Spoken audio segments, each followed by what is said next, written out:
में आपको जो सही लगे हाँ या ना वो उठा दीजिएगा। आप दोनों एक ही कर लें तो ज्यादा अच्छा रहेगा।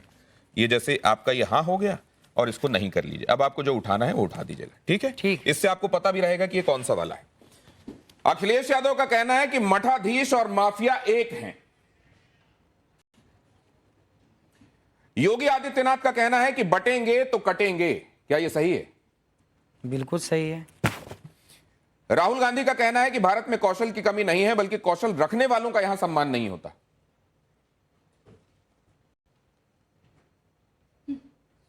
कौशल रखने वालों का सम्मान नहीं होता। भारत में कौशल की कमी नहीं है, बल्कि कौशल रखने वालों का यहां सम्मान मतलब नहीं भारत होता। में योग्यता टैलेंट की कमी नहीं है, पर टैलेंट वालों का सम्मान नहीं होता। ये बात सही है। क्या देश में जाति आधारित आरक्षण, क्या देश में जाति आधारित आरक्षण खत्म होना चाहिए या नहीं होना चाहिए?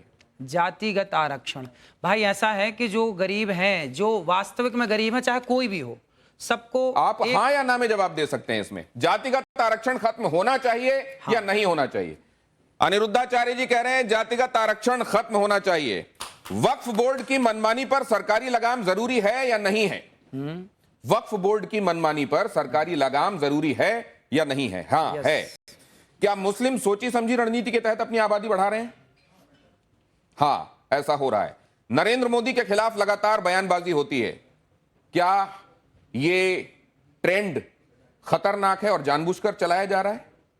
देखो, राजनीति के ज्यादा सवाल मेरे से मत पूछो, क्योंकि राजनीति मेरे को आती ही नहीं है। राजनीति नहीं आती। ये राजनीति भी शास्त्र इसके संदर्भ में भी बताते हैं। वो जब मैं चाणक्य ने बोला, चाणक्य तो पूरा इसी पे बोल गए। आपके हिसाब से है, यदि मैं राजनीति पे बोलने लग जाऊं, राजनीति करने लग जाऊं ना, तो फिर राजनेता परेशान हो जाएंगे। तो आप इस बारे में क्या कहते हैं? क्या नरेंद्र मोदी के खिलाफ टिप्पणियां जानबूझकर होती हैं? अभी मैं कथा करूं। अच्छा, ठीक है। और आपके प्रश्न का क्या आप वायरल होने के लिए विवादित बयान देते हैं, यस या नो? ना भैया ना। आपने हाँ उठा दिया था धोखे से। क्या स्त्रियों की मानहानि साक्षात लक्ष्मी और सरस्वती की मानहानि है? हाँ, स्त्रियों की मानहानि नहीं होनी चाहिए। मानहानि नहीं होनी चाहिए।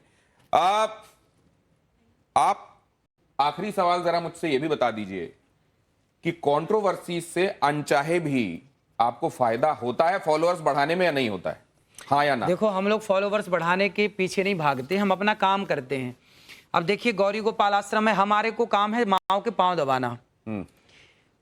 मैं माओ के पांव दबाता हूं। देखिए, गौरी गोपाल आश्रम में ना ब्राह्मण माता भी है, क्षत्रिय माँ भी है, वैश्य माँ भी है, शूद्र माँ भी। मैंने आज तक किसी माँ से कोई जात नहीं पूछी।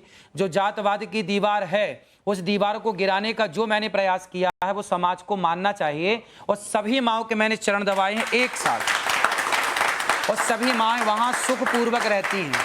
तो मैं तो सेवक हूं, मैं तो पांव दबाना जानता हूं माओ के, माओ का सम्मान करना जानता हूं, नारी की इज्जत करना जानता हूं।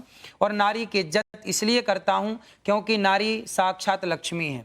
अनिरुद्धाचार्य जी के फॉलोअर्स में महिलाओं की भी बड़ी तादाद है। अगर आप देखें, खासतौर से सोशल मीडिया फॉलोअर्स को अगर आप देखें तो महिलाएं बड़ी तादाद में उसमें हैं। तो एक निवेदन ये भी, महाराज आप वैसे शास्त्रों का अपने हिसाब से विश्लेषण करने के लिए आप उसके विशेषज्ञ हैं, लेकिन इस तरीके की बातें जो असल में शास्त्र कह रहे हैं, लेकिन व्यवहार में उसका बहुत आप पर रिपरकशन होता है, हो सकता है। क्या आप आने वाले दिनों में उससे गुरेज करेंगे या आपका काम यथावत चलता रहेगा? देखिए, हम तो सीधी बात कहते हैं, अच्छी लगे तो अच्छी है, बुरी लगे तो बुरी है। क्या करें, सीधी बात कहने की आदत है। अब जो सीधी बात कहेंगे तो बुरा लगता है कुछ लोगों को। सीधी बात हम कहते रहेंगे, जिसको अच्छा लगता है। नो बकवास, ये तो आपने ऐड भी कर दिया असल में किसी का अनजाने। सीधी ये, लेकिन उन्होंने एक वादा किया आज कि आने वाले दिनों में विषय विशेषज्ञों को, जो सब्जेक्ट के एक्सपर्ट होंगे, उनको जरूर अपने साथ बिठाएंगे और उनकी टिप्पणियां भी लिया करेंगे। मुझको लगता है इसी से बहुत सारा समाधान हो जाने वाला है। बहुत धन्यवाद आप सभी का मेरे साथ आज चर्चा में जुड़ने के लिए। अनिरुद्ध